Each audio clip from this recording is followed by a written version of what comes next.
بیسەرانی ئەمە دووبارە سڵاوتان لەبێت یەکێک لە نووسەر و قەڵەمە دیارەکانی نێو ئەدەبیات ئەم ئێوارەیە میوانی کورسات مەگەزینە و بە خۆشحاڵیەوە لە ئێستاە 52مین کتێبی خۆی پێشکەش بە کتێبخانەی کوردیەکە. زۆر بەڕێت مۆمسا حوسێن محەممەد عزیز کە بەڕێزیان نووسەرن بە تایبەتیش لە بەشێک لە بوارە دیارەکانی هۆنراوە و لێکۆڵینەوە و هەروە چاوپێکەوتن و هەروەها سەرنووسەری گۆڤاری چەرمۆشن کە ژمارێکی زۆری لێ دەرچووە و خزمەتی بە دنیای نووسین و بە تایبەتیش ڕۆژنامەوانی کردووە. مۆمسا حوسێنگیان سڵاوت لێ بێم کاتت باش زۆر بە خێراتی. زۆر سپاس دەکەم لە خۆشیابن. سپاس بۆ تۆ. بەرلەوە لەگەڵ هاوکارانم لەو دیوە بزان برسیتان بوو. دعوت و داوتکاری تێکەوت بەس من لێرەوە گوێم لێ بوو بەس منی تیانە بووم نازانم داوەتەکەم نیشی تامیان تاینی. وڵای باسی ئەمڕم بۆ کردن زانکۆی سلێمانی هەموو ساڵێک ئەمە 3 ساڵە بەردەوامە لە 1996ەوە چی خوێندکار دەرچووە تاکو 1982. ئەوانە داوا دەکەن مامۆساکان شتەکان 3-4 ڕۆژ لە زانکۆی سلێمانی ڤیستیڤاڵەکەی و نزیکەی 26 ساڵەوەکو نەریتێک بەردەوامە. نان 26 ساڵ نیە 3 ساڵ کراوە 3 ساڵە بەس لەو ماوەیە بۆ ئەو لە 96ەوە مەبەستم ئەنجا 98 لەکەم وەجبە دەرچوە لە زانکۆی سلێمانی. ئەنجا دوای ئەوە تر نیۆڕۆ کابێت نان خواردنە بردیانی نانادێکە بەداوێت 300-400 کەس مامۆسا و خوێندکارەوانە هەرچی خواردن هێدانرا بوو وتم کەبابێکیانە بوو باوەڕکە لە هیچ شوێنێک کەباب بەلەزەتم نەخواردەوە. ئەوە لەوە باس کرد. یاخۆ ئافرەت دەبێ مامۆستاگیان. اینجا باسێک لە ئەزمموی نووسینی تۆ بکەم. پێم خۆشە بزانم کە لە ئێستا 52مین کتێبی تۆ پێشکەش بە کتێبخانەی کوردی کراوە لەژێر ناونیشانی پەتای بیانی پەرستی و دێوجامەی ئاین دیارە ئەمە دوایمین کتێبی تۆیە. لە ساڵی چەنەوە دەستە کرد بە کاری نووسین و یەکەم کتێبی شەبیرەس بە ناونیشانی چی بوو؟ من لە هەفتاوە ئەنووسم بەڵام یەکەم کتێبم 1993 دەرچوو. کتێبم نانووسی وتارمە نووسی لە گۆڤارە ئیشمە کردا. یەکەم کتێبم ململانی ئایدۆلۆجی بوو لە کوردستانە هێنامەوە خەڵک برسی بوو لێرە چاپم کرد لە کوردستان پارە نەبوو شت نەبوو ئیش نەبوو تر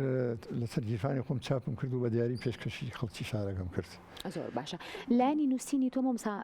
چەندین بابەتی جیاواز لە نێو ئەدەبیاتە با بڵێم لە خۆی کۆکاتەوە یەکێک لەوانە بابەتی هۆنراوەیە یەکێک لەوانە لێکۆڵینەوە یەکێک لەوانە چاوپێکەوتنەکەمووی لە دووتۆی کتێبە بڵاوت کردوونەتەوە و سەرنووسەری گۆڤاری چەرمۆش بووی کە ئەمەش هەر لایەنێکی تری جیاوازی ڕۆژنامەوانیە کە بەڕێستان خزمەتتان کردووە واتە بڵێم خزمەتەکان لە بواری ئەدەبیاتە جیاوازن. کامیان زیاتر لە تۆ نزیکە؟ بە جۆرەی ئەوەی من لە هیچ بوارێکە پسپۆر نیم بەڵام لە هەموو بوارێکە ئیشەکەم. ئەگەر لە بوارێکە پسپۆر ڕوومایە بەس لەسەر ئەوە منووسی بۆ نمونە لەسەر زمان منووسی هیچ کەم نانووسی. من 4 کتێبم لەسەر زمانی کوردی یەکەم کتێبم 2 جار چاپ کراوە یەکیان دەستگای سەردەم کردی چاپی یەکەم چاپی دووەمی وەزارەتی ڕۆشنبیری کردیان و 2000 لە ڕەتچە نەما 670 لاپەڕە بوو لەسەر زمانی کوردی بەشێکی زۆری لە کۆلێژی زمانە خوێنرێ بەدەمپیانانی خۆیان کاڵێن ئەو کتێبە. ئەوە لەسەر هۆنراوی کوردی لێکۆڵینەوەم هەیە 5 بەرگە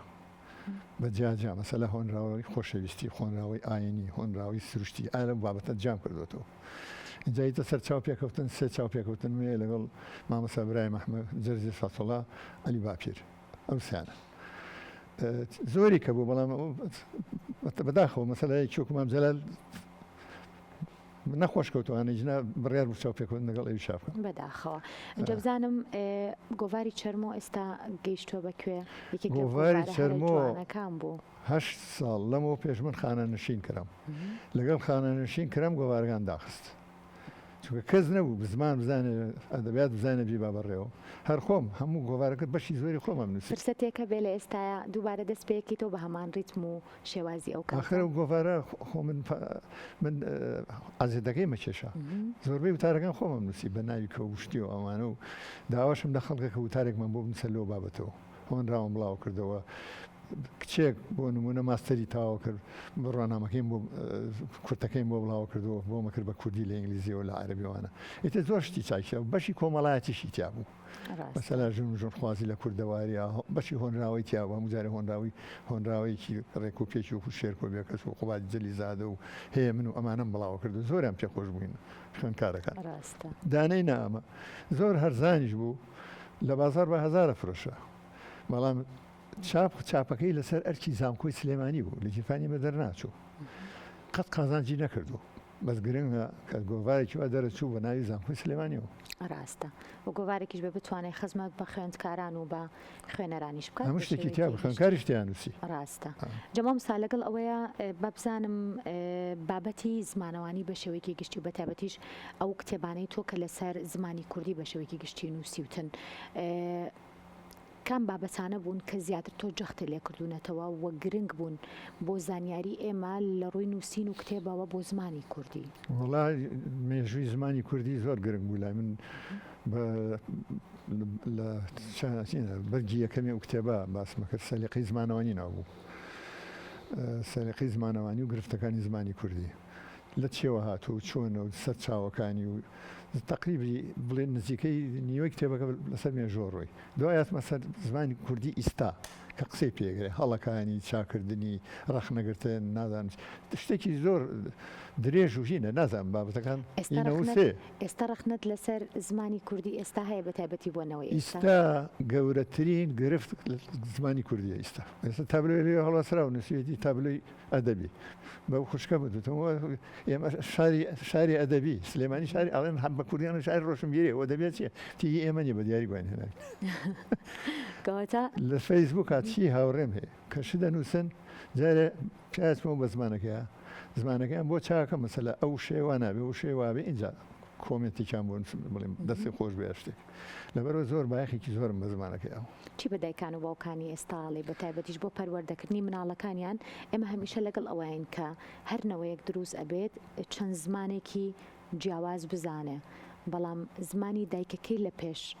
فێربوونی زمانە جیاواز و زمانە بیانیەکانەوە بێ داخێکی گەورە و گرانەوە لە دوای ڕاپەڕینەوە زمانی کوردی زۆر تێکچووە خێزانی کوردی زۆر تێکچووە لە ڕووی پەروەردەی نەتەوەی و لە ڕووی زمانەوە من خەڵک زۆرە ناسم ینی دۆست و ماڵوانە مناڵەکانە نەخانە قوتابخانەی ئینگلیزی قوتابخانەی تورکی قوتابخانەی عەرەبی ینی کوردی قساکە سیر لێ ئەلی تازە فێری زبات بووە تەمەنیشی 12 ساڵە یعنی چۆن ئاوا چۆن شتی وا ئەبێت تۆ پەروەردە لە زمانەوە دەست پێکات تۆ ئەگەر باسی ئاین بکەی بۆ نمونە دایک و باوچێک مسلمانن وانە مناڵێکیانە بێ مناڵەکە چییە بە وراست بۆ بە مسلمان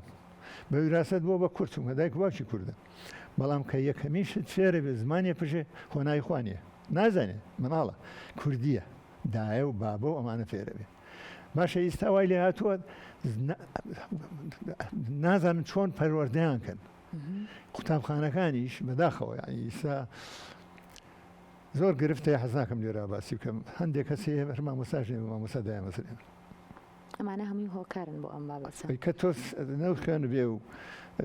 ڕۆشنبیرێکی تەواو نەبێت لەسەر بابەتی زمان و وانەوتنەوە چۆن ئەبێت ڕاستە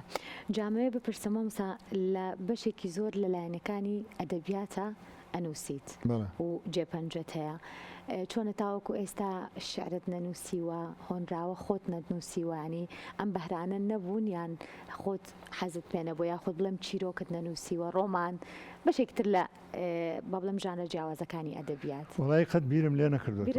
بەڵام خۆ سەیریکە بێ کەسیش هۆنەر کوڕەکەی کێ شێرکۆ بێ کەسە باشترین هۆنەر بووە نیە لە باوکی باشترە ئێستا هەڵۆیە هەڵۆی کوڕی هەڵۆ خوانی بەڕێ شاعرێکی زۆر زۆر باشە لە لێکۆڵینەوە لەم جۆرەشتانە ئەوە دەورێکی خۆی هەیە لە پەروەردەکردنە ئەو ڕێبازە گۆران کوڕێکی ئەژی گۆران شاعر بوو مەسەلە ناوی زۆر نەڵێن تێگەی دەنگخۆشیش هەروە دەنگخۆشی وەکو وراستە وایە مەسەلە مەلاحمەی دیلان کە باوکی ساڵح دیلانە یەکەم دەنگخۆش بوو لە سلێمانیە ئێ ساڵح دیلان دەنگی خۆش نییە کاکە من لە ماڵی ئێمە لە بواری ئەو قەت کەس نەوە لەسەر زمانیشکە لەسەر لە هەموو تافەکەی ئێمە نووسەرێکی تانیە ماشەڵڵا تۆ لە هەموو بوارەکانان نووسیت جێگی زۆری ناخر خۆم پێش من نەمباتی نەوەکانی پێش منەکەم پێشەوەی من لە دای مامەکانم باوکم بۆ براگەورەکەم نووسەر نین کەسیان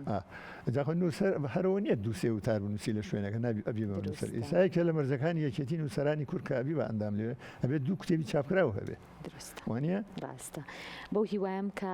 قەڵەمەکەت نەوەستێت و هەمیشە کتێبی جوان پێشکەش بە ئەدەبیاتی کوردی بکەین جا من نوێترین کتێبی تۆیە پێم خۆشە لەگەڵ بینەرانە بزانین کە ناوڕۆکی کتێبەکە باس لە چییە کات و ئەم کتێبەکەی بڵاو کرایەوە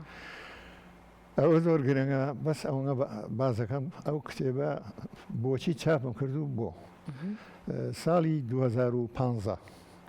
وتارێکم نووسی ناوی عەرەب و ئیسلامە باسی ئیسلامم کرد